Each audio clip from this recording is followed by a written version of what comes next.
রোজকার আলু পটলের একঘেয়ে তরকারি খেতে খুব একটা ভালো লাগে না। এক নয় চিংড়ি মাছ, এক নয় গোবিন্দভোগ চাল, এর মধ্যে যদি একটু পড়ে তাহলে কিন্তু বেশ স্বাদটা পাল্টে যায়।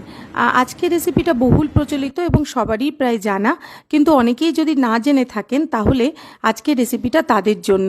করেছিলাম চাল পটল। নিরামিষ দিনে এই পদটা কিন্তু একবার বাড়িতে তৈরি করে দেখতে পারেন। একই মশলা কিন্তু একটু আলাদা তারই মধ্যে। আলু আর পটলটা আমি একসঙ্গেই ভেজে নিচ্ছি সর্ষের তেলের মধ্যে। বেশ পটলের গায়ে সোনালি রং ধরলে আমি সেইগুলো ভাজাগুলো নামিয়ে নেব। দেখতেই পাচ্ছেন আলু পটল সমস্ত ভাজা হয়ে গিয়েছে। তারপরে আমি ওই তেলের মধ্যেই তেজপাতা, ছোটো এলাচ, দারচিনি, লবঙ্গ, গোটা জিরে দিলাম।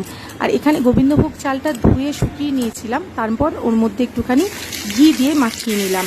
তারপর ওই তেলের মধ্যে দিয়ে দিলাম আদা আর ধনে জিরে গুঁড়ো। তারপর এখানে গোবিন্দভোগ চালটা যেটা আমি ঘি দিয়ে মাখিয়ে নিয়েছিলাম সেটা এর মধ্যে দিলাম। গোবিন্দভোগ চালের মধ্যে একটু ঘি দিলে কিন্তু সুন্দর গন্ধটা বেরোয়। তারপর এর মধ্যে ভেজে রাখা আলু আর পটল দিয়ে দিলাম হলুদ গুঁড়ো আর শুকনো লঙ্কার গুঁড়ো। ব্যাস, নিরামিষ পটলের রেসিপিতে এটাই উপাদান, আর বেশি কিছুই লাগবে না। তারপর সমস্ত মশলা কষিয়ে নিয়ে দিয়ে দিলাম গরম জল আর স্বাদ অনুসারে লবণ। যখন দেখব চালটা পুরো সেদ্ধ হয়ে গিয়েছে, একদম নামানোর আগে দিয়ে দেবো অল্প একটু চিনি আর একটুখানি ঘি। তৈরি হয়ে যাবে দুর্দান্ত স্বাদের চাল পটল। বাড়িতে অবশ্যই এক